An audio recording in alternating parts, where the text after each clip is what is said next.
Hi. Okay, so I hope everyone is here. So yeah, thank you for waiting, guys. So first of all, a very good evening to everyone who has joined, and I appreciate your patience and also eagerness to learn anything. And we welcome you all to the Unstop Igniters Club RCCIRT, and it is our day two of C Ignite C Programming Bootcamp. So I am ᴘᴏᴍᴇᴛɪᴠᴇ. I am the chief lead of Unstop Igniters Club RCCIRT currently. And what does Unstop Igniters Club RCCIRT do? It is the official techno management club of RCCIRT, which does organize all kinds of technical events also, whether it is software based or hardware based. Also, it is on the side of organizing some managerial and management based events also. So, our C programming bootcamp is under that technical part. So, today is our day 2, and it is totally a vital day for the bootcamp. And today we have speakers with us, two speakers. First speaker is Shibangi Chatterjee, who is a third year student from CSE department of RCCIRT, and she is an amazing programmer since her first year, and also she has been in the machine learning domain since a few months ago. So today's topic is very much important, and I would like to hand over to Shibangi now. Shibangi, are you there?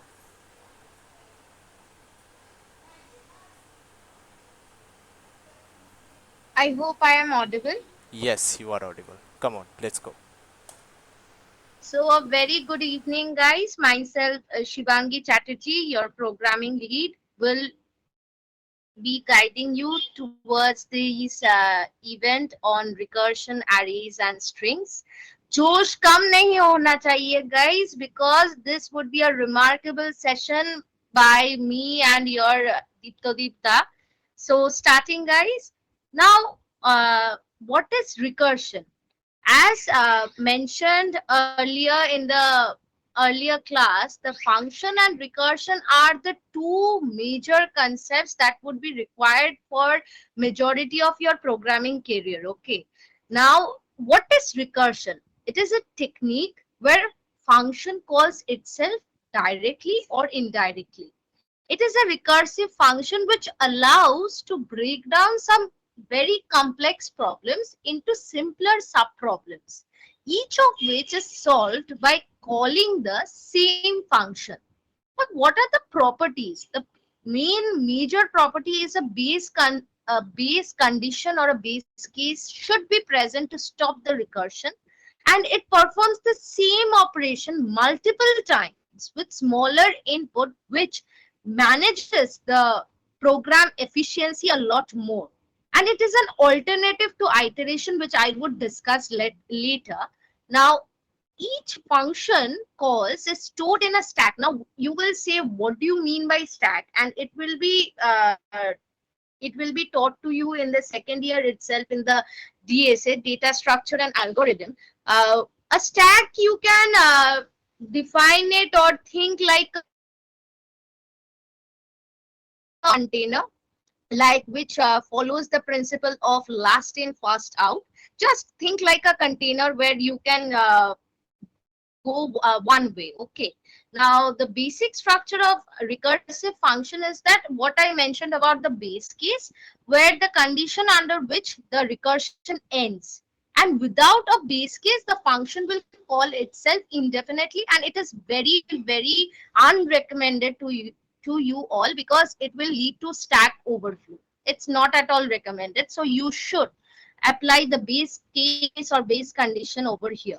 Now, recursive case is where the function calls itself with a modified argument moving towards the base case, as we say that a complex problem is broken into simpler subproblem.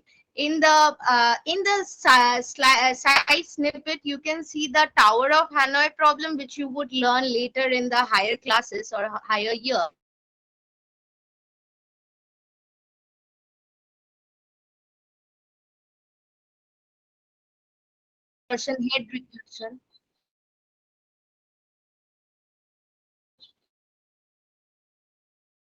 Okay. Now, it is classified into four types: tail recursion, head recursion, tree recursion, and many more, which we will see later. Now, tail recursion is somewhere what you can see that the recursive case that we define or declare is in the last, is in the end of the function declaration, as you can see in the left hand side, okay, in the function declaration part. In the head recursion, you can see that the head recursive call is done in the first part, or you do it firstly, then all the operation that would be done for execution. And in the tree recursion, a notable example of tree recursion is the Fibonacci, which will execute like it is shown here, like it will a complex problem is broken into branches, sub branches, and are executed simultaneously, and the problem is solved, like we can see here. A classical problem of tree recursion is the Fibonacci sequence. And the next slide deals with the indirect recursion, which is a type of recursion where a function was another function, not itself. We know by recursion is that it can be a direct recursion and also indirect recursion. Direct recursion is where a function calls itself, but here it is calling another function, which in turn calls the original function, thereby creating a cycle of function calls. Okay, now we would see some examples of type of recursion. Now, what are the types of recursion? As we said that there is indirect recursion and also there is nested recursion. Nested recursion is where in the Ackermann function, which is a kind of a classical problem for the nested recursion, which I would definitely provide you in the cheat sheet. Do you want, guys?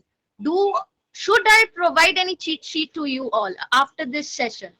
Do comment or message in the chat section. Come on. Come on, guys. Only one person is saying Samir and Pushkar. Okay, okay. Now in nested recursion, okay, lots of yes. Okay, I will definitely provide you with cheat sheets and all the necessary algos or problems required to deep dive into C. Okay. Now in Ackermann problem, you can see that in the recursive function itself, you are calling in the braces that you are calling again the function. It's a nested recursion, just like the nested loops that we studied in the previous class. Now, I would like to show you the an example of Fibonacci and also factorial, which is here. Now you know what do you mean by Fibonacci, guys? What do you mean by Fibonacci? Do you know, or I shall give you a hint? Who knows here the Fibonacci sequence?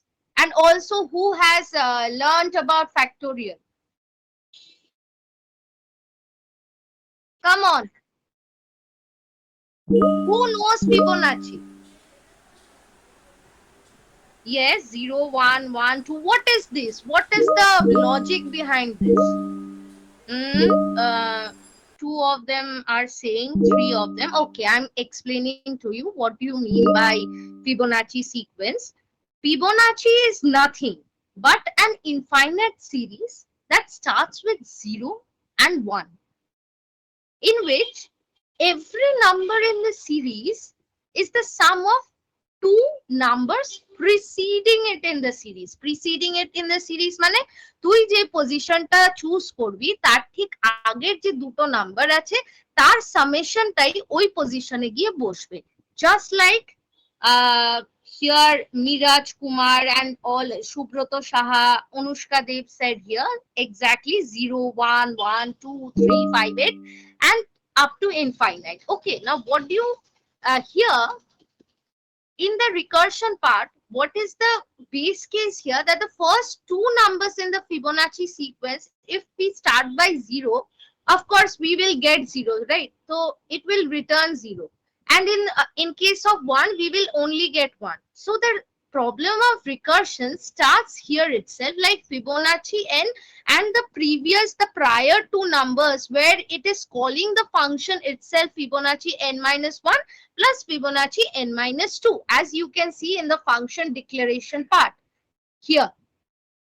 Okay, then it will return Fibonacci n minus 1 plus Fibonacci n minus 2. This is the you can say the essence of the Fibonacci series. Now, if we run it in the online compiler, let's see if we can get it. Now, this is the code available that I just pasted here to just save your time, because we will have to cover a lot more. So let's run it.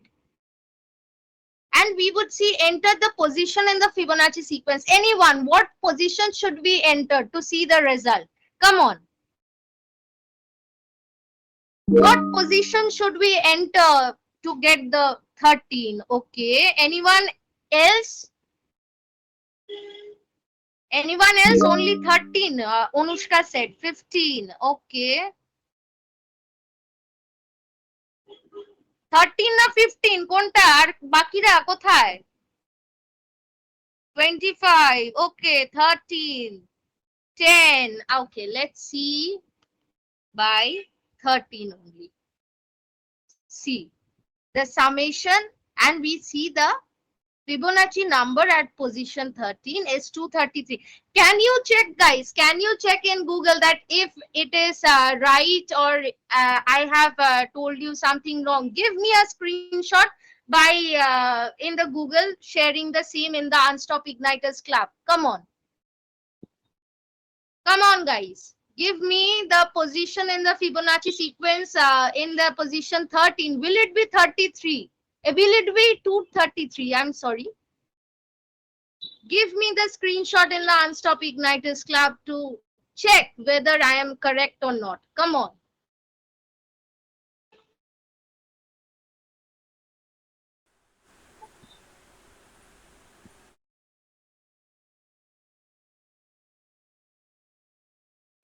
You should interact more. Come on. Okay, now moving forward.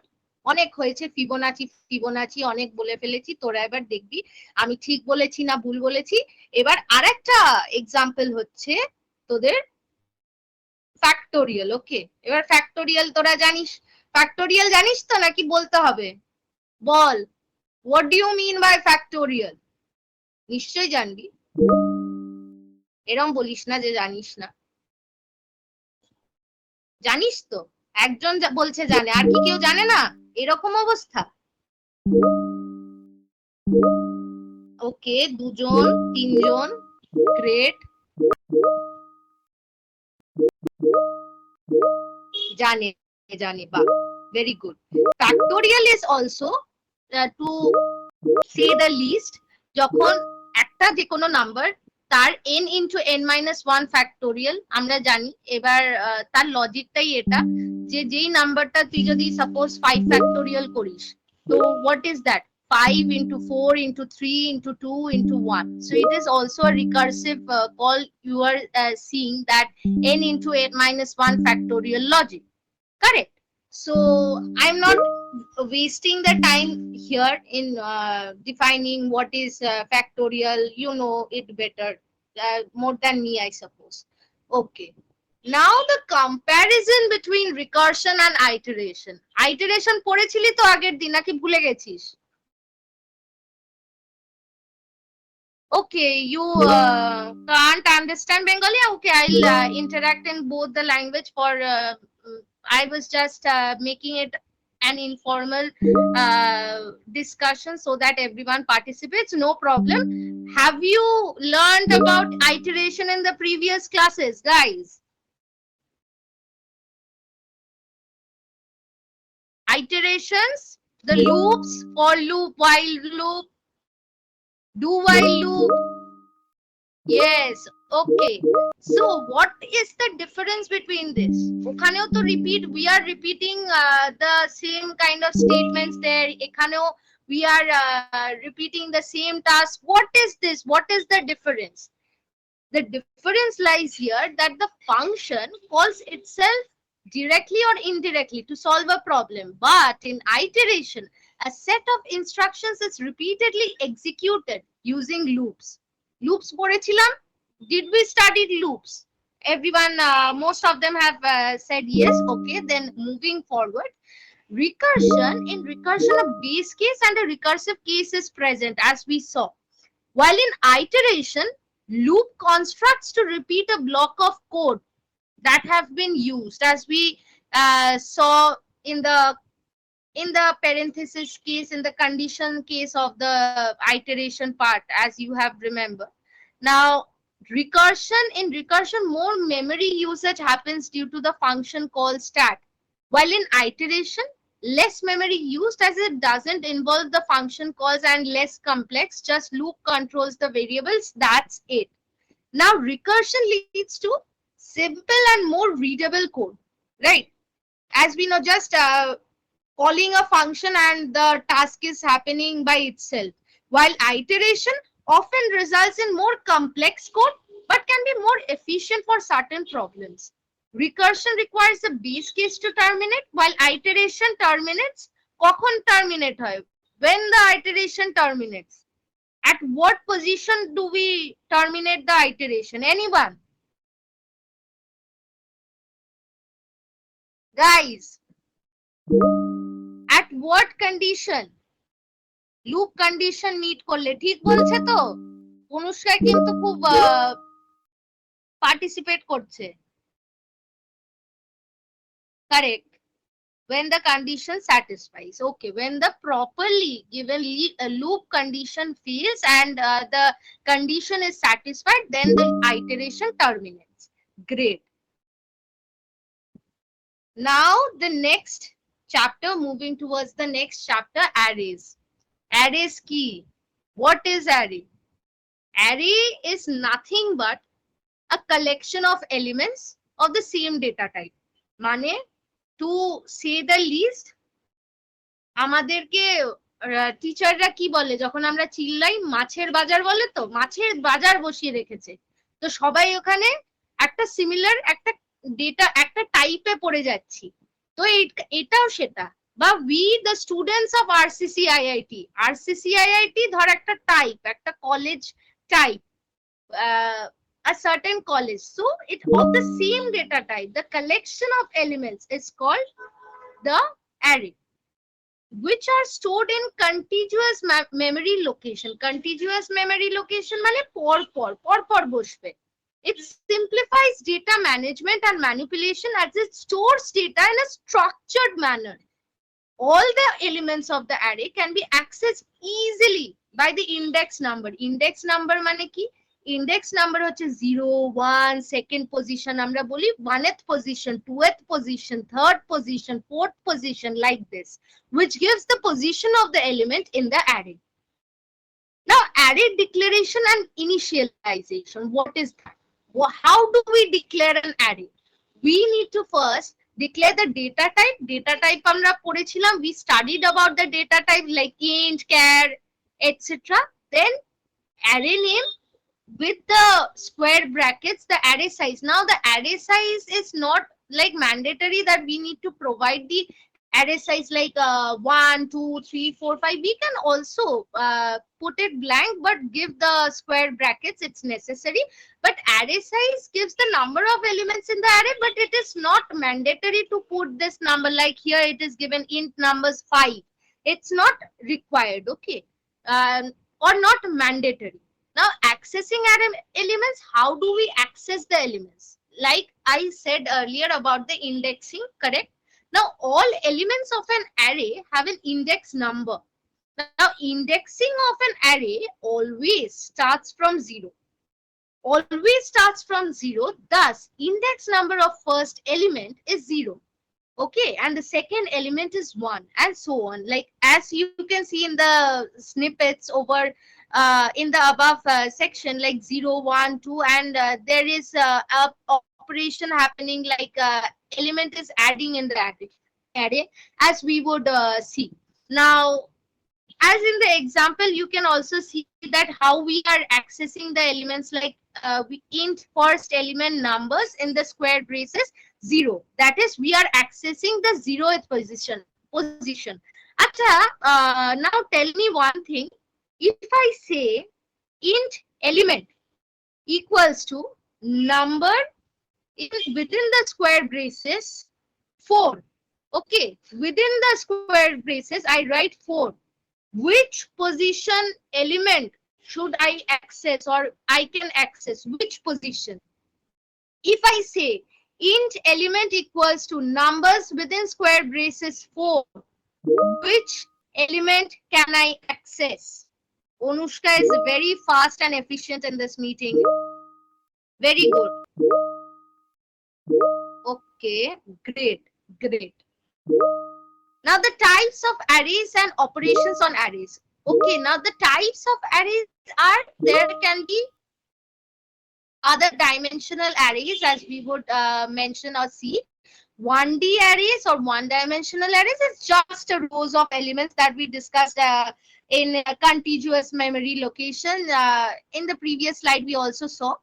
Moving forward, 2D arrays, two-dimensional arrays is the array of one-dimensional arrays. The combination of the 1D arrays, the combination of arrays of one-dimensional arrays is the 2D arrays. Great.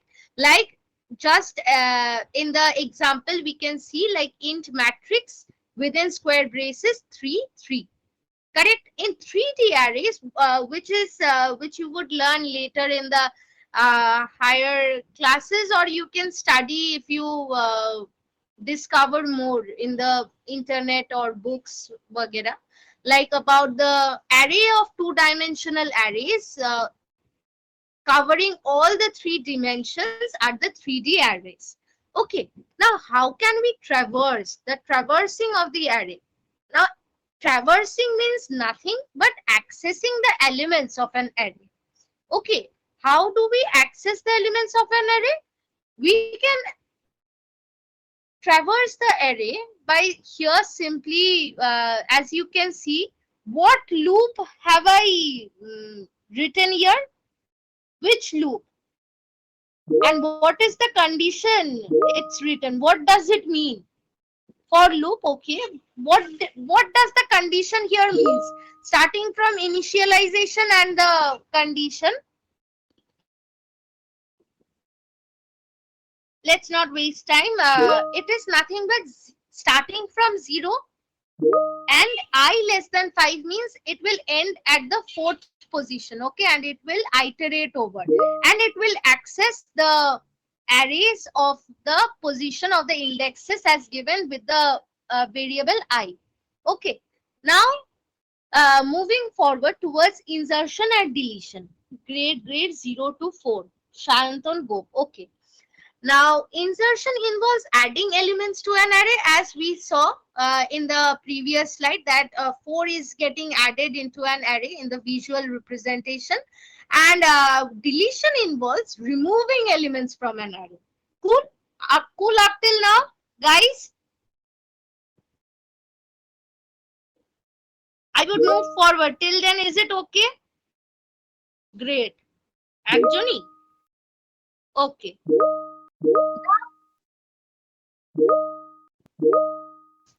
Great, great. Now this is a major portion, like the, you can say just like function recursion, it is also a important topic to understand, like passing arrays to functions in C. We saw in earlier class like how to pass arguments into the function C. Did we saw? Yes. How could we pass arguments in a function in C? Yes. Okay. Now in C, what happens is that the whole array cannot be passed as an argument to a function. It is not at all workable or doable. So, however, what we can do is that we can pass a pointer to an array. Now I know the pointer is not yet covered to you, but and it will be covered later by your beloved senior Diptodeep Da. And pointer is nothing but if I say summarize it or brief it to you, pointer is nothing but something, some entity that will give you the address of the required thing. Okay, so এমন একটা জিনিস যে তোর ঠিকানাটা বলে দেবে যে এ এখানে আছে, ঠিক আছে, যে পয়েন্ট করবে towards that address. So you can pass a pointer to an array that points to the address of an array without an index by specifying the array's name.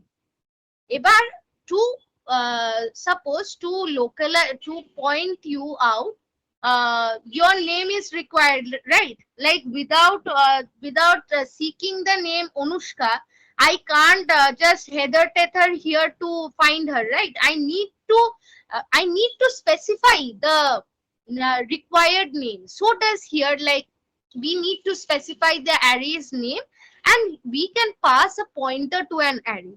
Now arrays in C are always passed to the function as pointers, pointing to the first element of the array. First element means the base, the base address. It will point to the base address of the array. Base address means the initial address. Okay. Now, as you can see in the flowchart here about the passing arrays to the function in C, like int a in the square braces, you can see it is the pointer to array. Pointer, it is though the pointer star, as you would learn later about the pointers, that we describe pointers by an asterisk sign, though it is not available here and I have not mentioned here because it is not covered yet, but still if we mention like this, by this syntax, we can easily point to the address or to the array index in the base condition, in the base position. Okay, now how we can define it? Like as an array, we can define as in the flowchart given, or as a pointer like in star array, as I just told you. Both declarations are equivalent and indicate that array is a pointer to the first element of the array, the base address. Okay, and the condition is given here, and also the flowchart that you can see. Now moving forward, till now it is clear, guys? Is it clear? Great. Great. Now the common algorithms and also the advantages and disadvantages of array. Now what do you mean by algorithm? Anyone? What is algorithm? সোজা ভাষায়, in simple terms, in simple words, what is algorithm? I don't need any technical terms from you. Guys, the process, okay, instruction, step-by-step process. Jishnu Banerjee, great. Steps to perform a task. Exactly. Algorithm is nothing but a simple step-by-step process to complete a specified task. Just like you make Maggie in the kitchen, a step-by-step process. Just like that, it is also an algorithm. Now, what is the common algorithm and applications of array? Now, the common array algorithms, and you would not study in your first year itself the algorithms. You would learn in the third or fourth semester, definitely third semester, by third semester. So, the common major and creamiest algorithm of the arrays are the searching techniques, sorting techniques, bubble sort, selection sort, all of which you would learn later. I cannot join in right time. Can you please give the briefing that happened? Oh, okay. I think the session is being recorded. Okay, so you would get it. Yes. Now, what is the advantages types of array. Like it is easy to use and it is understandable. Very, as you saw in the previous examples, it is very easy to understand and efficient for accessing the elements just by using the index. And what is the disadvantage? সব তো ভালোই বলে গেলাম। Disadvantage কি? Fixed size and insertion and deletion is complex, as we would see later. And application is that it is used to store data in a structured format and to implement data structures like stacks, queues, matrices. Now, I know you would not know or accustomed with the term stacks, queues, but it is also a part of the DSA portion that would be covered in the second year. Just like some major topics, as I said to you about the stacks, a one-way container. Queue is a kind of a P4. It governs by the process of first in first out principle. You would learn later, and the matrices portion. Now, starting, I would start with strings. Till then, is there any problem? Do you want to ask anything? I would start strings within a minute. Till then, if you have any problem, do tell in the message section. Yeah, guys, ask your doubts in the chat box.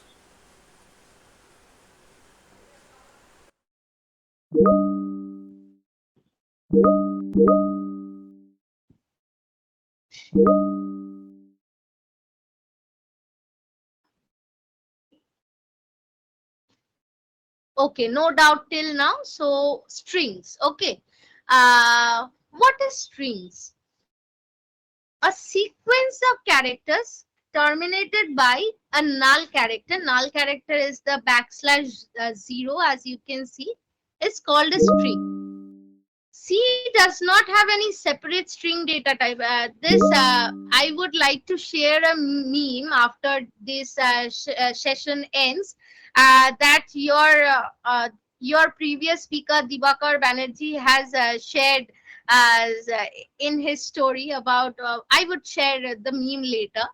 Uh, a string is represented as an array of characters, nothing much, just the char data type, and see nothing complexity in here, in just like in the other programming languages like Python and others. It's just a simple array of characters, the char data type.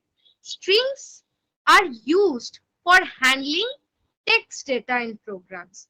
Text data means, if I say, if I quote Shibangi is a string, array of characters. Now, how do we declare and initialize strings? Now, syntax of declaration is the char is required, for the for defining the characters, and since it's an array of characters, we should define with the data type char. Now, char string, and also in this square braces, the 50, which defines the string of 50 characters, is declared. Now, syntax of initialization is mentioned here in the in this chart. You can see. Moving forward, and you can see how the space is allocated in the side diagram of these, just representing the array of characters and nothing else. Moving forward, reading, writing strings and string handling functions. Now, how can we read or store any elements, guys? Which function do we use for reading or storing elements? कोई slide नहीं देखेगा, बोलो किससे हम store कर सकते हैं? Store or read, which function in C itself?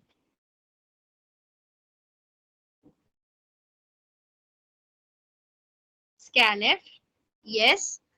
By scanf function, yes, we can read and store the data of the same. So here is the representation, and the percentile S is for the string, for representing the string or character string data type only, or the character data set only. And writing the string is by what you can see here, the printf function.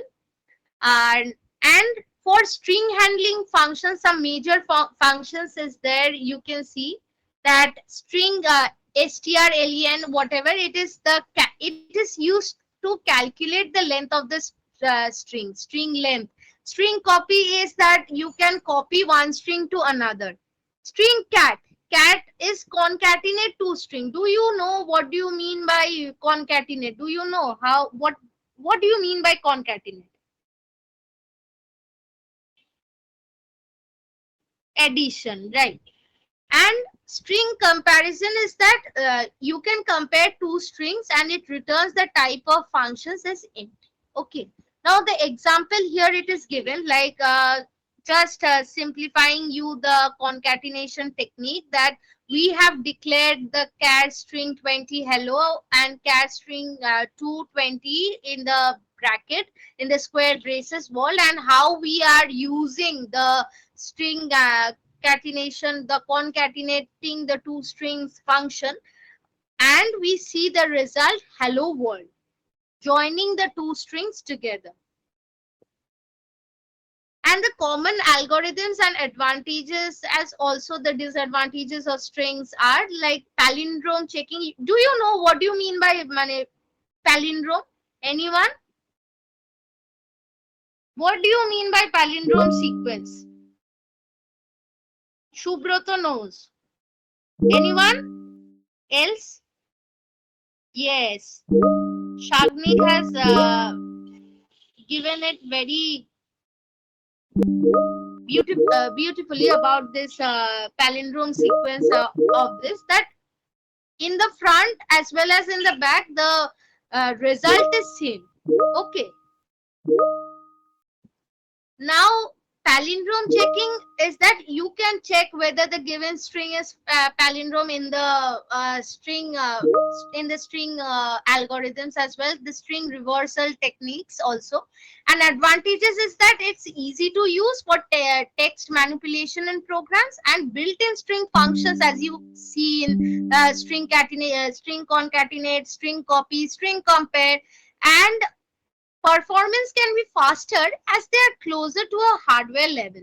Now, disadvantage is that fixed size of strings often leads to memory wastage in C. As you see here, we are declaring here about 20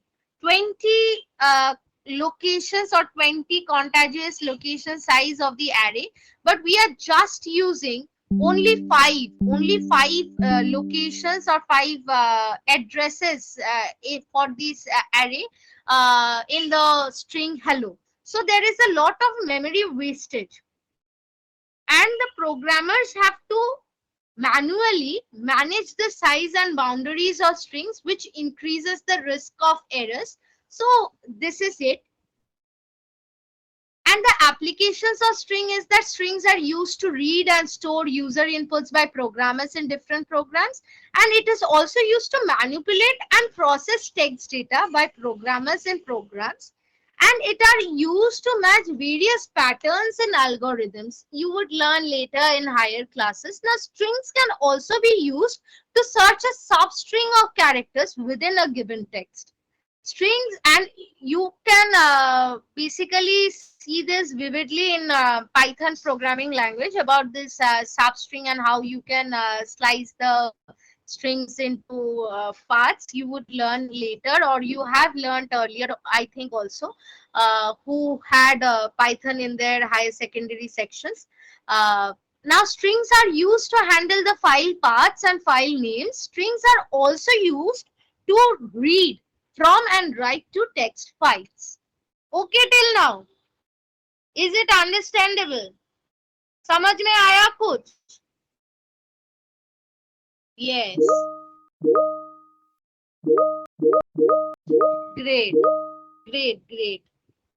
Now, my session, I think you have loved this, my portion of the session. The my other speaker of this session who would give a blast or a roller coaster to you about the pointers and dynamic memory allocation and all sort of advanced topics. Our competitive programming lead, Diptodeep. I would give the mic over to our lead Shomoraj Bag to handle next, and the next session will be again a blast. Thank you, guys. Okay, okay. Thank you, Shibangi. So, guys, don't leave the session because it's not the end. Because we have two speakers online, and the first speaker has just delivered an amazing speech on the topics she has mentioned. And now we have our next speaker, who is Diptodeep Biswas. Can I know, Diptodeep, are you there? Am I audible? Yes, you are audible. Okay, so let me introduce you all to our next speaker, Diptodeep Biswas, who is currently a third year student from pursuing computer science and engineering from RCC IIT. And I can say he is one of the best competitive programmer from our college. Like he has an achievement of solving nearby 150 problems in various platforms, so you can count on him. And also he has very much pretty basic knowledge on web development and also an advanced knowledge in ML domain. So you can call him jack of all trades. So yeah, he has also won. Okay. He has also come up as in the second position in this year's Smart Bengal Hackathon, which was organized on April. So yeah, he's our speaker today. So thank you. So let's go. Over to you, Diptadeep. Also, feather in his cap in Dipto that he is a IoT geek. So he is not only a software nerd, he is also a hardware nerd. So if you have any doubts regarding anything, you can shoot at him. Okay. So Dipto, over to you. Yeah. Thank you for the long introduction. Okay. Hello, guys. My name is Diptodeep Biswas, and this topic is known as pointer. Okay. Now, most of you who has a little bit of experience about pointer, you know how hard it is. And yes, this is probably the hardest thing you're gonna learn in basic C. It is actually the intersection between intermediate C and basic C. Okay. So we will first start with some basics. Okay.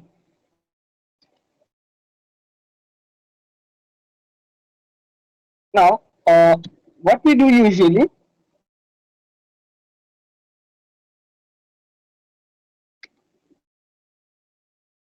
okay, so our boilerplate is done. Now, now let's write a basic variable. For example, int x equals to 0. Call it 10 maybe. Now, you see, when we create a variable in C, it is getting stored in some place of your computer. Okay, let's imagine a scenario where there is here is maybe your RAM. Okay, this is probably your RAM. Okay. Here, your RAM uses some space, maybe X. You named it X. Okay, and you save it 10. Okay, just like how we did, we give it a value 10.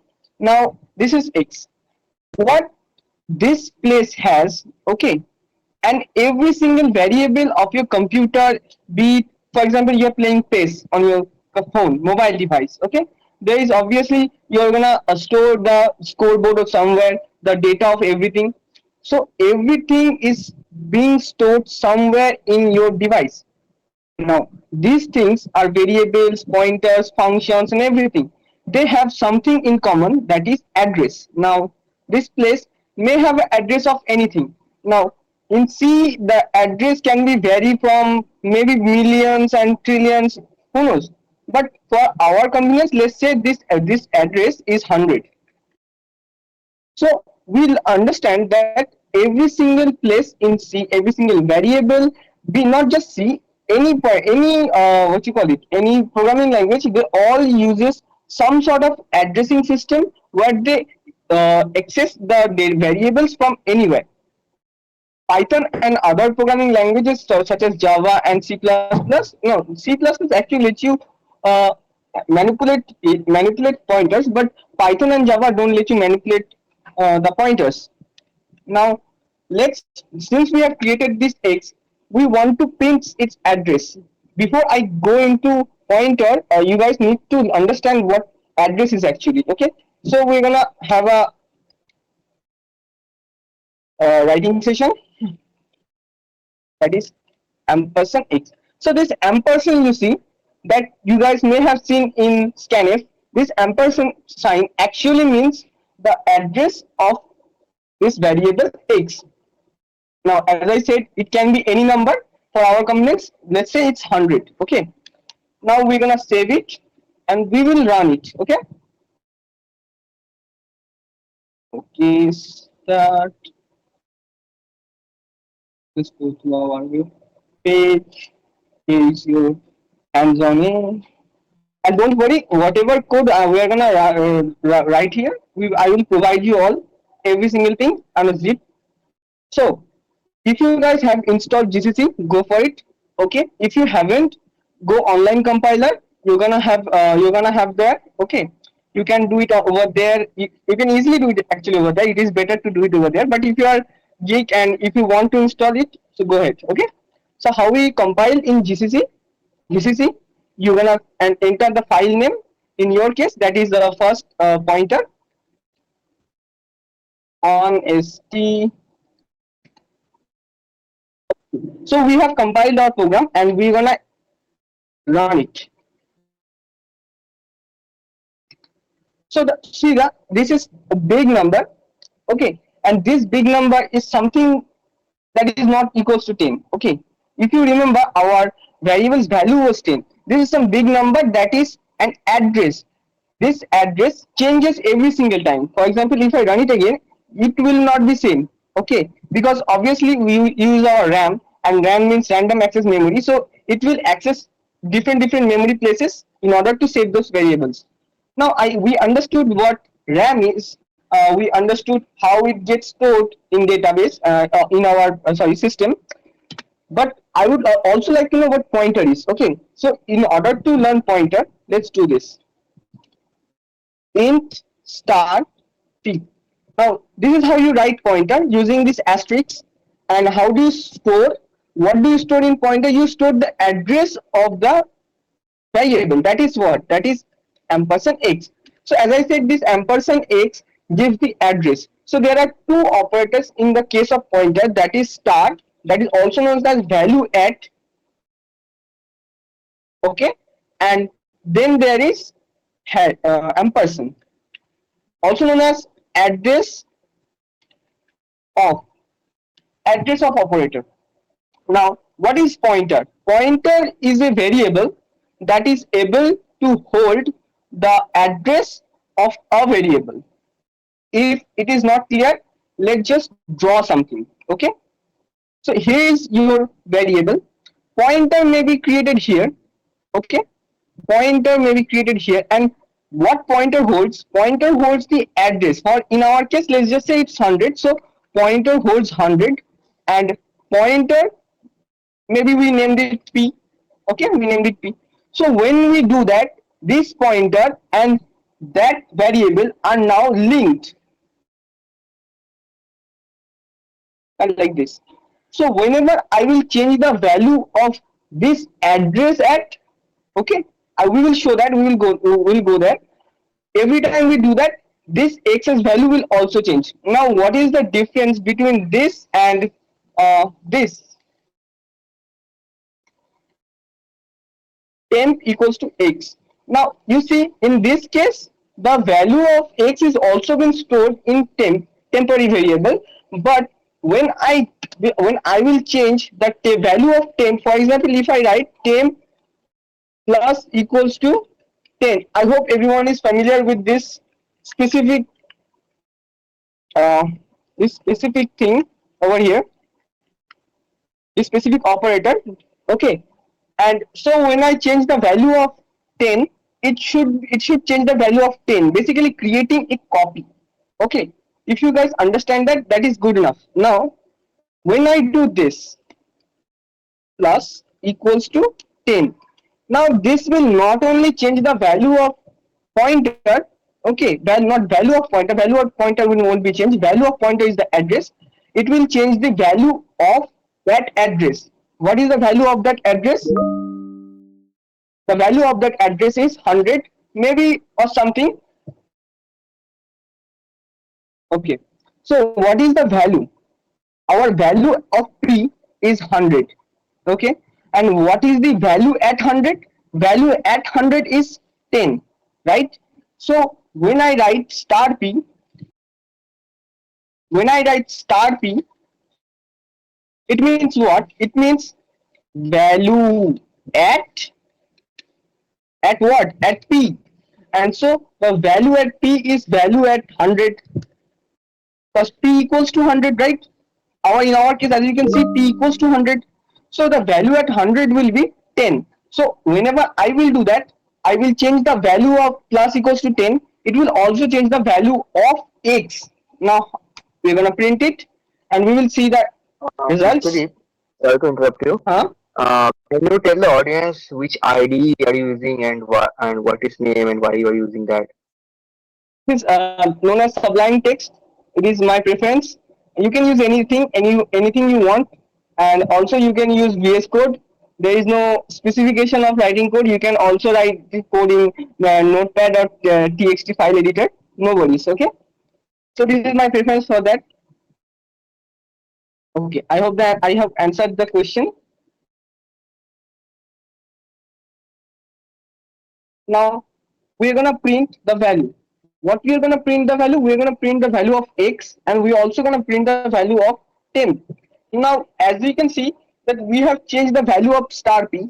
That means that we have changed the value of x2, because as I said that they are both bonded now. Okay, we will save it. We have saved it.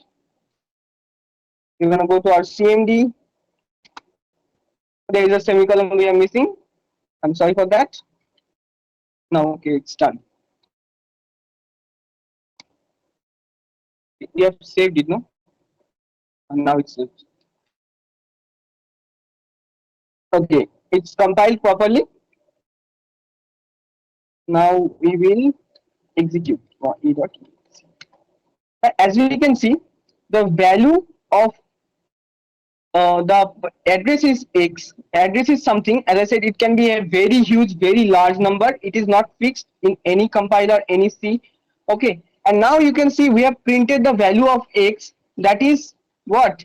That is 20, because we have changed the value here. But when we change the value of temp, we give the value of temp is for example, we give the value of temp as what, maybe 10. We started from x is equals to 10, and we gave the 10 value to temp, and so temp also added 20 plus 10, so it also give 20. But if you remember that temp did not change the value of x. I did change the value of temp, but I did not, it did not change the value of x. Okay, so basically this is a difference between reference, and this is the difference between using a pointer. Okay, now these pointers are also known as reference. We are going to cover that in our reference. And you, I mean, in the function class, you guys have read that term when Divakar or maybe Shibangi said that a call by reference and call by value. We're going to understand that later. For now, let's just say this is actually a reference. Now, what is this typing? What is this star? Well, actually, when you create a pointer, it won't be int always. What will be type of this pointer? The type of this pointer will be whatever in front of x. For example, the in front of x, the type is int. So obviously, we will have to give an int, and this is the int. And we also have to add an star p after it in order to say that yes, we are gonna store a address. Okay, we are gonna done. We are done with this. Now, as I said, that this p is also a variable. This p is also a variable, right? Because in the definition of pointer, we said that pointer is a variable. Okay, the pointer is a variable that holds the address of other variable. So pointer is a variable. Does that mean pointer also has an address? Yes, that is true. Pointer also has an address. Now let's say that address is 200 in our case. Does that also mean that we can hold the address of a pointer? And yes, that is also true. We can hold the address of a pointer using another pointer.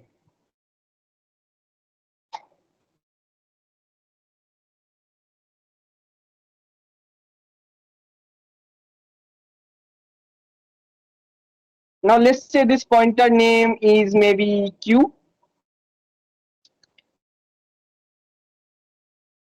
and when I write that, obviously it also means that this thing is getting got connected to this.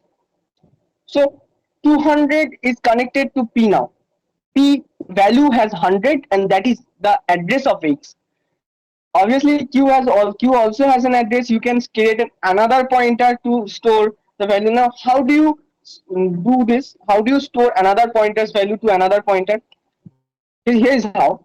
First of all, what is in front of P? What is in front of our P? Since we are holding the address of P, what is in front of P? In front of P there is a int star. If you guys notice. Now int star, we're gonna write it also here, int star, control V. And as I said that we're gonna add a extra star to it in order to say that we are gonna hold the address of that value variable. So Q equals to what? Ampersand P. Ampersand P. So in our case, we have wrote something where we are not only holding the address of some variable, we are holding the address of a variable. Uh, sorry, address of a pointer too. So let's print this too and see what are the changes, differences, and everything.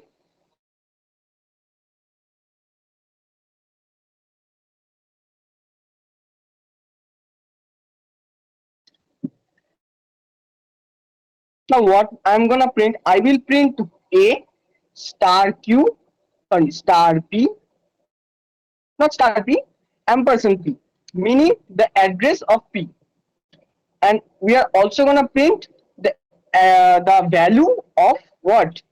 Value of Q.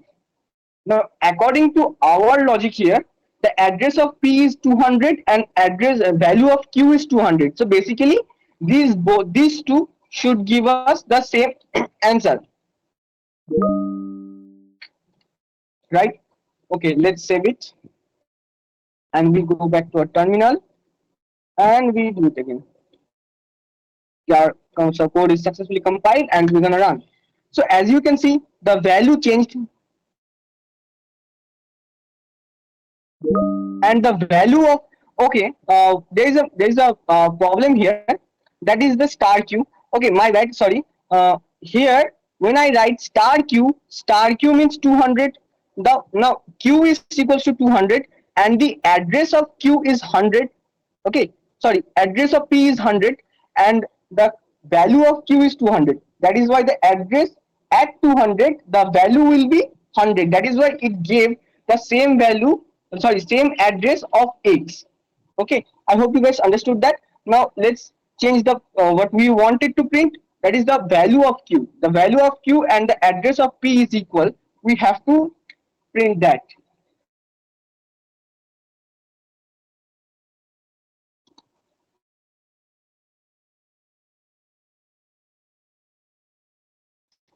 Now it is giving correct answers. Okay, now here you can see the address of P is equals to the value of Q.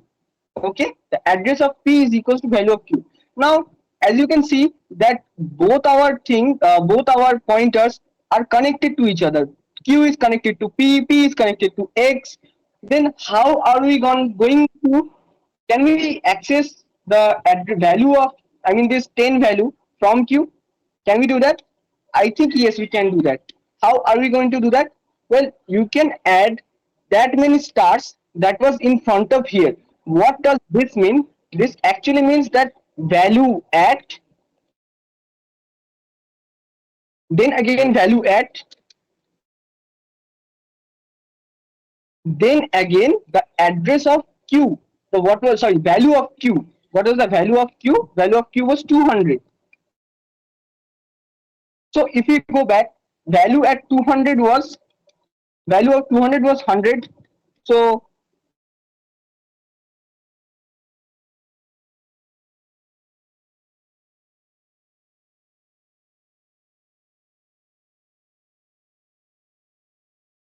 okay, I will be little bit more slower. Okay. So I let me just open the chat and answer few questions. Okay, I'm going to first. Sorry for the being first. Okay, first of all, let's go a little bit slow.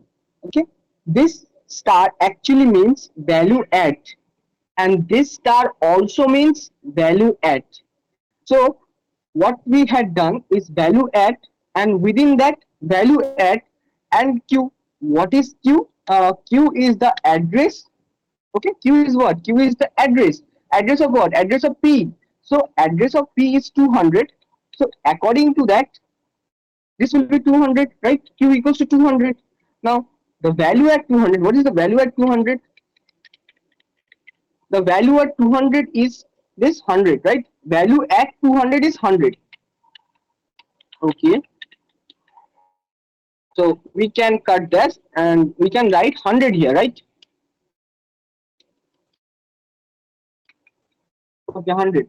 Now, value at 100. What is the value at 100? What is the value at 100? You see, the 100 value at 100 is what? 10. So, according to this logic, value at 100 should be 10. Now, I could have also accessed the same value of x by using star here. Okay, if I use the star here, what is this star means? This star p means, this star p means the value at.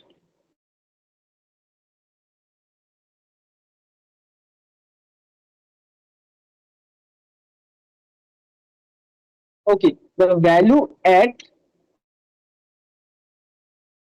100. The value at, what is the value at 100? That is 10. So this should also mean 10. This star p should also mean 10. So let's run it and let's see what we have predicted. So no, it's not 10, but actually 20, because we have changed the value of x here. So it should be 20.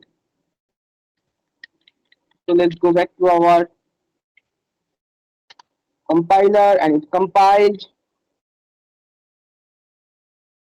Run. See, last two line, you can see 20 and 20. So both of them gave the same value. So I hope you understood this star function, the value add and the address of. By the way, one quick note, the value add is only used on pointers,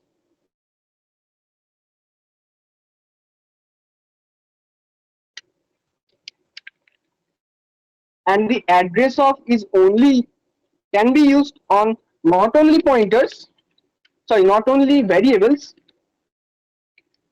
but also pointers. So address of can be used in variable and pointer both, and value add can be only used on pointers. I hope you understood this first pointer thing. Now we're gonna create another code. Okay, okay, we are here. Let's create to our TFG control N, and we're gonna write another topic. So that was basic introduction of how pointers work, how addresses work, and how you do calculation based on them. Now we're gonna learn is arithmetic of pointers. I have to select the type of this text as C. Okay, now it's done. Arithmetic of pointers. I will be a little bit slow, I promise. Okay, let's write our boiler code first.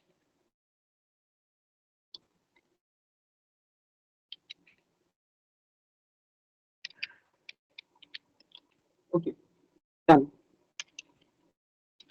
Now, if you guys don't understand what this is, don't no need for now. Okay, done. We will learn the arithmetic of a pointer. The first things first, you cannot add basic something. For example, you cannot add with x with y, can you add x with x plus y? For example, if I write z equals to x plus y, you can't, right? You have to give value to them. Now, if I give value to x, that is 4, for example, now plus y, can you still do it? No. I have to express y also something that is additionable with this 4. For example, if I give the value of y, that is, for example, 3, now I can say z equals to 7, right? So I have to convert every single uh, addition or multiplication. Whenever I am doing some arithmetic something, we have to convert them into same level, right? So now let's write our basic variable, that is x equals to 10 always, and we're gonna write a pointer star p equals to ampersand x. Now let's understand this. Okay, first things first, this pointer is something semicolon. Okay, so this pointer is storing the address of x. Now I can do addition, multiplication, and division on this pointer. Now this is actually not better example. I will give you a better example to it. Okay, let's create an array. You guys have recently learned array, so let's create an array. Array may be size of 3 equals to 1, 2, 3. Okay, we have an array that is the size of 3. Okay, and we have a pointer int star p equals to what?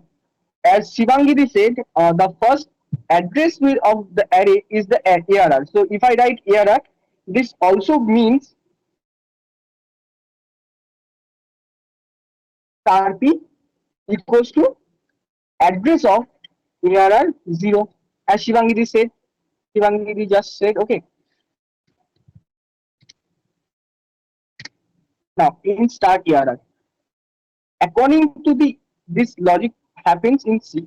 Okay, so this also explains why C starts with zero index. This also explains why C starts with homogeneous only. Okay, meaning that if you are creating an array of int, it will only store bunch of ints. When I mean integers. Okay, how does that happen? For example, I create an array 1, 2, 3, 4. Now they are stored in your system somewhere. Okay, and system gave one, I mean the value of 1, ARR 0, an address of maybe 100. Okay, and let's say ARR 1. Okay, now can you guys guess what will be the address of ARR 1? If 100 is the first array element's address, then what will be the next array element's address? Does anybody know? 104. One answer I got, 104. Okay, anybody else? Okay, if you guys do tell me.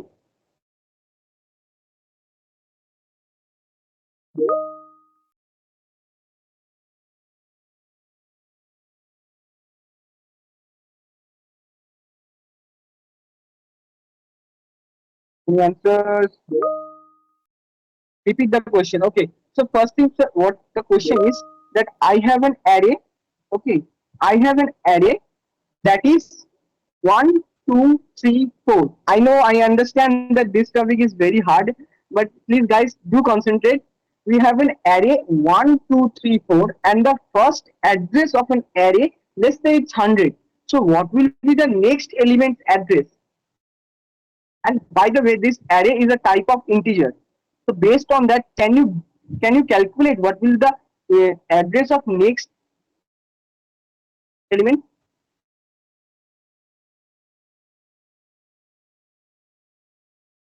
104. Okay. Why is this 104? For those who didn't understand 104, that is because this integer has a size of 4. Okay. Divakarda has probably sent you guys that is the size and what is the type of and size of every single the type of variables. You understood those? Okay. So in that thing you can see that generally integer takes a size of 4 bytes. Now this 100 is where the calculation of error starts from. So this is error 0. So error 1, error 0, so error 0, okay, means 100, 101 and 102 and 103 is used for for to store the value of this integer. Okay. Now next thing is 104, right? So array is also contiguous. If you guys paid attention, so array is also contiguous. Contiguous means that it stores that elements right after each other. Okay, so if it starts from 100, it will take 4 space to store integer element, and then next 4 space to store another integer element. That is also the reason why C only allows you to add homogeneous elements. Means if you have created the integer type of array, it will not allow you to store any other type of array, meaning any other type of elements, meaning character, double. Now let's imagine, for example, let's say our next element is 100 and maybe next element is a type of double. Okay, let's imagine that it's not gonna happen. So if the next element is a double has a size of 16 generally. So if I start from 104, the next time we will end this will be at 119, and the next element will start from error, error 2 will start from 120, right? So double takes a whole space of 16. It is hard for C compiler to understand what can be the next element. The next element can be an array, the next element can be a boolean, the next element can be a character that is the size of 2, and double, that is, it can be anything. Okay. Thus, thus C only allows you to make a homogeneous array. Thus you can keep, so that it can keep track of it. Now how does C calculate that? Let's go and write this to 506, 107, okay, 20 and dot dot dot. So how does C calculates that? Okay, let's understand that first. Now I have started from error. I have started from error, that is the address of 100. Now error will have a 100 address of 100. Now I want to access the next element. How do we access? We access generally using what? Error of 2 or maybe 1 to access the next element, maybe like equals to 2. There is another method that Shibangi has showed you guys,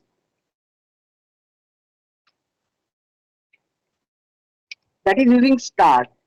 Now star means value add. If you guys noticed, when I said that star means value add. Okay, value add. Now can you guys tell me what can be the value at error 1? Hello guys, please do interact. If I would love to okay, 2. Someone said 2.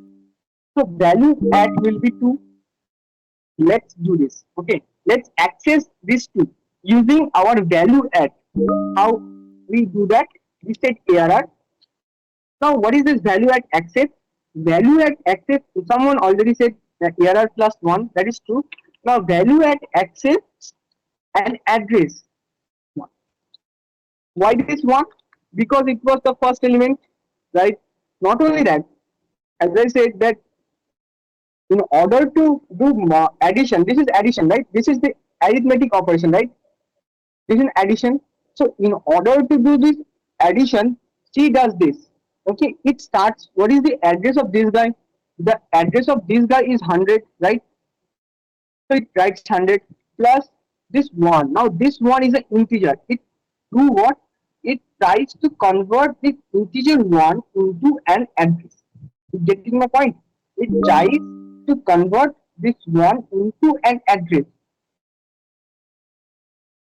So we will try to convert this 1 into an address. How do we do that? We take 1 and then we multiply the size of the integer. Okay, the size of the integer, that is What is the size of the integer? That is 4. As you can see, the total addition will be 104. Guess what is at 104? At 104 we have the address of the second element. Are you guys getting my point? That is how you say this actually means that. This actually means that. Okay, so it can there can be a very weird thing too. If you guys don't know this, you can do this one ARR. You can do this, and this will also give you the address of sorry, value of 2. Okay, this will also give you the value of 2. Now why does this do that? Okay, this, what is this means? I said star 1 plus ARR, right? Because this is in the first, so obviously it will do that. And this is the integer, so it will try to do what? It will try to also convert. It will try to convert in what is the one in, it will try to convert 1 into the what, the address. So it will multiply it by the size of the integer, that is 4 plus 100, and that will also be equals to 104. Okay, thus you get the address of 104, and when I write this I will also get the value of 2. I hope you understand this. Okay, that is how this pointer manipulation happens. You can also try various different methods. You can all, there are also different type checking happens here, but for now let's just understand this much only. Okay, now we're gonna print it. We're gonna print the value percent %d ampersand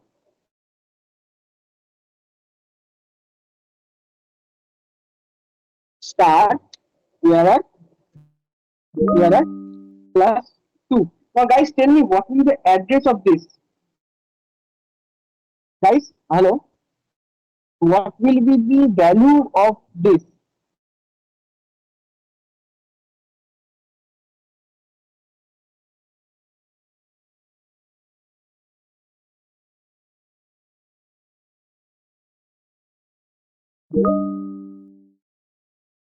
Okay, some three. Someone said 108. That is true for this much only. Okay, 102 is true for this, but not the whole thing. As I said, I am printing the value at, so value at that 108. What is the value at that 108? I wrote this wrong. Value at the 108 is 3, so it will print 3. Hopefully, we will work. Okay, we're gonna name it second pointer dot 3. I'm gonna go to our terminal and we will execute the code.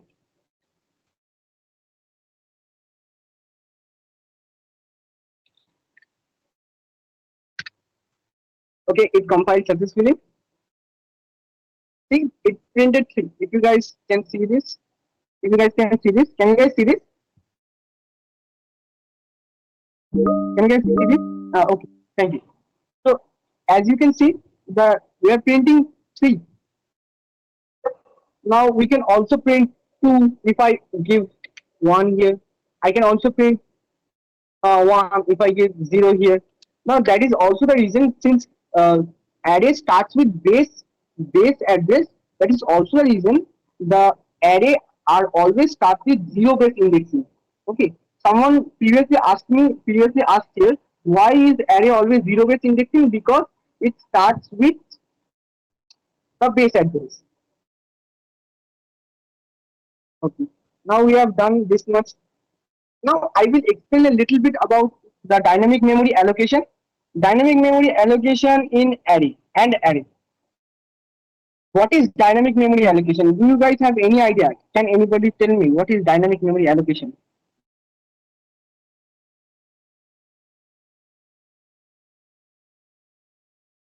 Hello? Can anyone tell me what is dynamic memory allocation? Does anyone have any idea? If you guys don't have any idea, you can say no. Okay, no idea.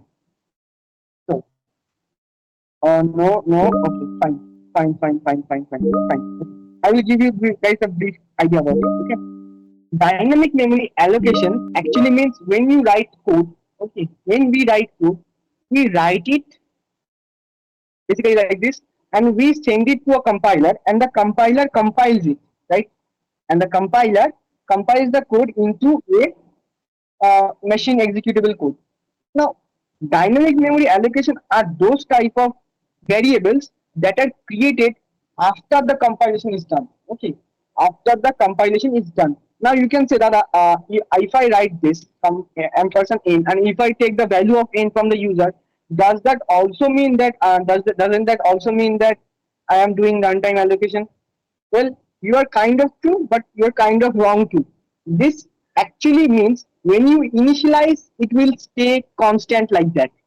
That is why Shivangiri also wrote in her PPT that array is deletion in array is very hard. It is not possible. Deletion in array is not possible. We do updation. But using dynamic memory allocation, we can delete, we can create, we can I mean, if someone also asked previously, that is, can we resize it? Yes, you can resize it using dynamic memory allocation. So now what we are gonna do, we will create a dynamic array. Okay, dynamic array. We are gonna add some value to this. Okay, we're gonna delete it later. Okay, let's create a dynamic array. How you create? First, you initialize a pointer in star p. Since our type of the since array is a pointer, our first thing will be star p, creating a pointer. Now, what we are gonna do? We're gonna give this something called malloc. Now, malloc means memory allocation. There are also malloc, calloc, realloc. Okay, realloc means reallocation. Calloc means contiguous allocation. Malloc means memory allocation. Okay, there is also pre. Those things that you allocate using these four functions, these three functions, you can pre them, okay, easily. Now we're gonna write malloc. Now, in order to write malloc, first we need to import the header file for the malloc. Now, what are header files? As you have learned previous class and on the first class, that header files are those where you contain all these predefined functions and stuff. Okay. What is the header file that we are going to use? stdlib dot h.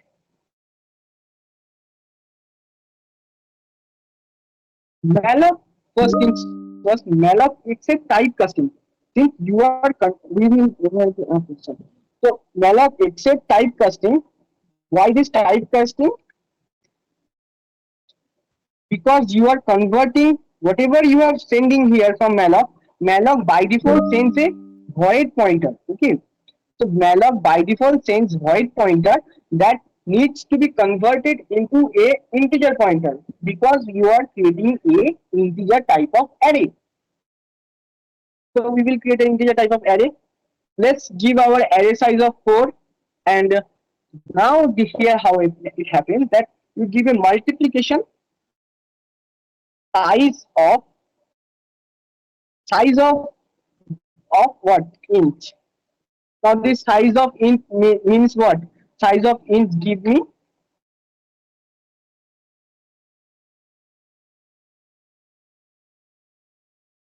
size of int actually gives me 4. Yes, size of int gives you 4, size of double gives you 16. This size of operator uses for these purposes only. I hope you guys understood this size of thing. Now this array we have created is dynamically allocated array. You can delete from here, you can reallocate it. For example, if I do this, okay, if I do this, int star p, sorry, star q, no, sorry, p, we are gonna create here p. Okay, int star realloc, reallocate it. How? We had 4. Okay, what we are going to reallocate? We are going to reallocate the p, and how? What is the size? Now we are going to give it. We are going to give it 6 into size of int. I hope you guys understood this. Basically, we we had the size of 4, meaning we can store only 4 elements. Now I have created it such a way that you can store 6 elements. Okay.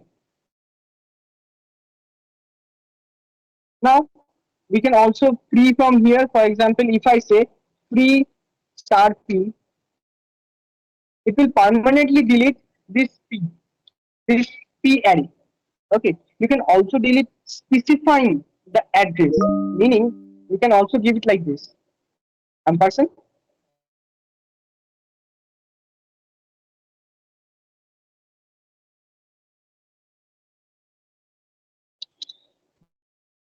Maybe like 6, you want to delete the last element, you can do it like this. Okay, you can do it like this.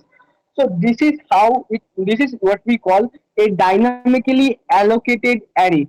It is called dynamically allocated array, meaning that system will execute this line when it is running that line. When it reaches that line of execution, then it will dynamically allocate it.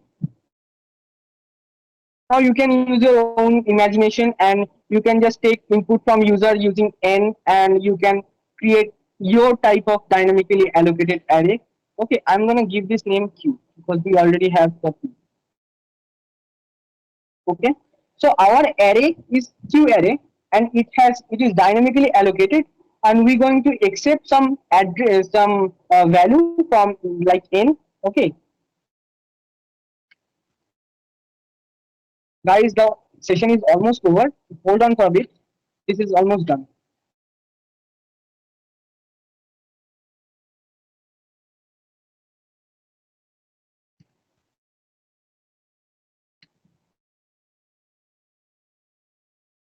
Okay. So we have created an array. Now we are going to take the value of each element. Now I have created a dynamically allocated array. Now in order to do that, I have to initialize every single element, right? Because obviously, see, if you do not initialize in C, it stores what? It stores. Does anyone have any idea? If you do not initialize a variable in C, what does it store? Anyone has any idea? What does it store? Garbage value. Okay, garbage, random value, garbage value, true. C stores garbage value, random value. So we have to initialize every single element. So for that we are going to use simple for loop. For example, I in count, not in count. Now our will be in n. So our size will be n, and we are going to take the address of sorry. We are going to scan it percent d comma ampersand q of what I. We are done, and we are also going to print that using same for loop. Using same for loop, printf percent v space, yeah, sorry, q I. So we're going to print that same way. Okay, this. Okay, and let me just add few more things. Printf little bit with this. Okay, uh, array value are semicolon important, very important. Okay, now we are done. I hope this works. Okay, let's do.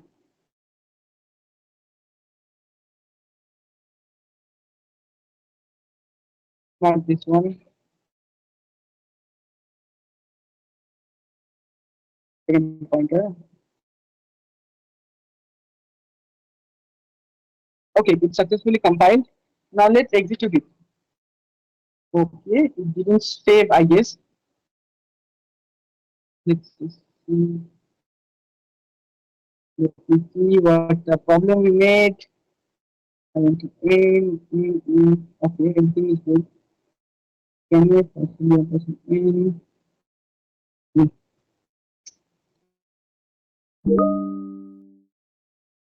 just the input value of n? I didn't get take. I did take n input value.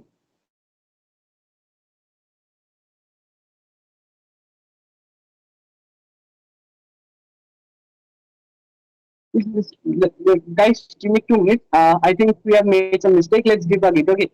First things first, you're gonna face this a lot in pointers. So let's debug it one by one. Integer error. Okay, this is correct. And we are taking is the address of P. Okay. So then what? Okay.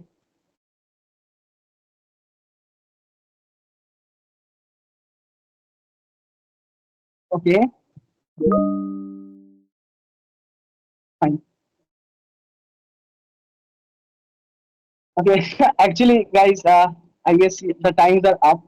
My seniors are telling me to stop right now. First it is printing one, then it's waiting for input. And oh yes, yes, true.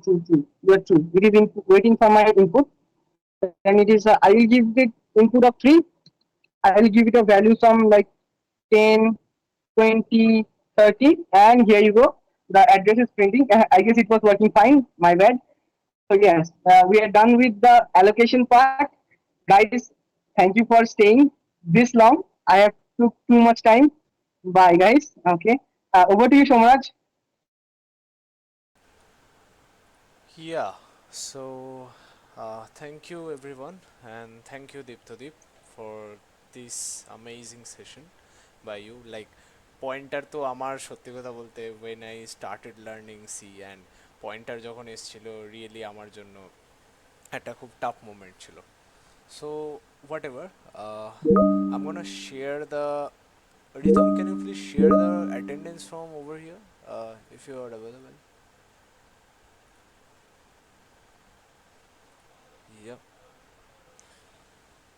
Okay, let me share. Wait a minute, guys. Hold on. We are gonna share the attendance form here, and then you will just fill up, and then you can leave.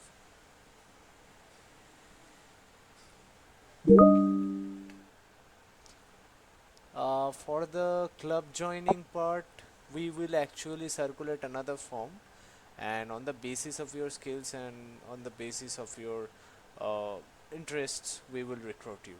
And there will be different teams, and we will announce that officially. Let's wait for the moment. Okay, putting down the attendance form. Yeah, fill it up, guys. I've just dumped it down in the chat box.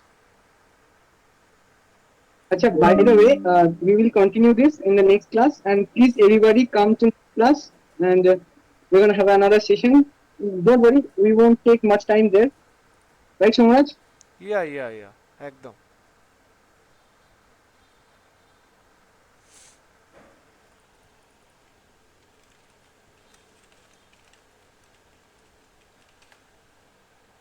If you have any kind of other doubts, you can ask in the chat box now.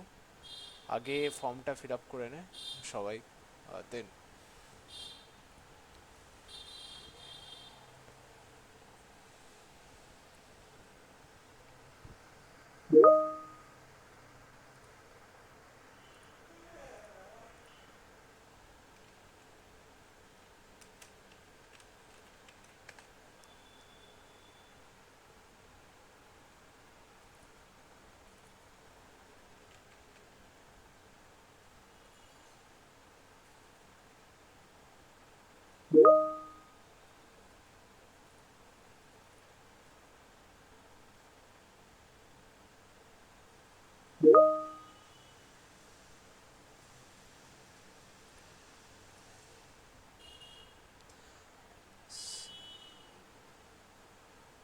okay. C was made for Linux. Why don't you dada don't use it? Okay, you will actually get it when you would go for the development part, but as for as far as the part of the elementary language development, C is mandatory.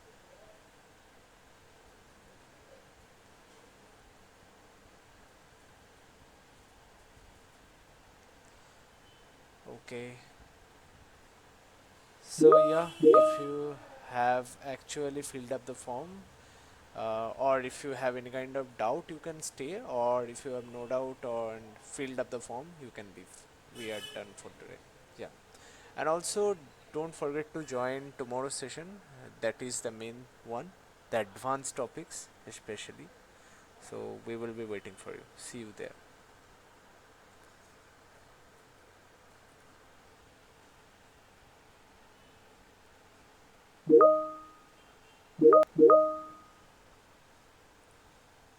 হ্যাঁ মিউজিকের club আছে, art and cultural club, and innovation event is currently under hold. We will announce if any new update comes up. And innovation event, yeah, mandatory for every CSE student. At least minimum 2 events you have to attend. So ভালো হয় এটাই.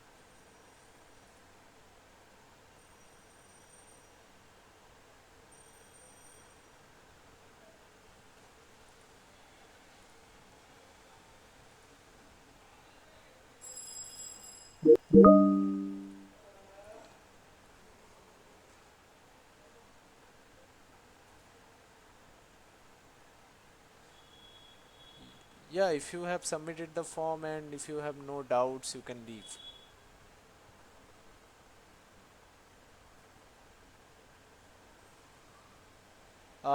Check the pinned comment.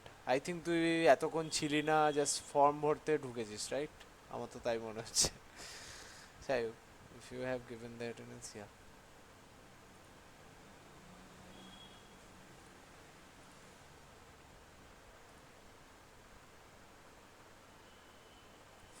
Okay, I'm providing the attendance form once again for your clarity.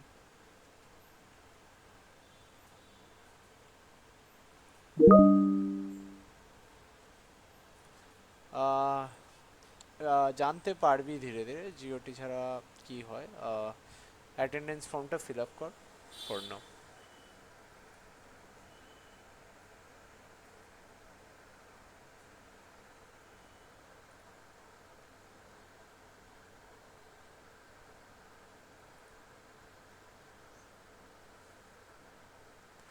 Yeah, thank you, Sharmi.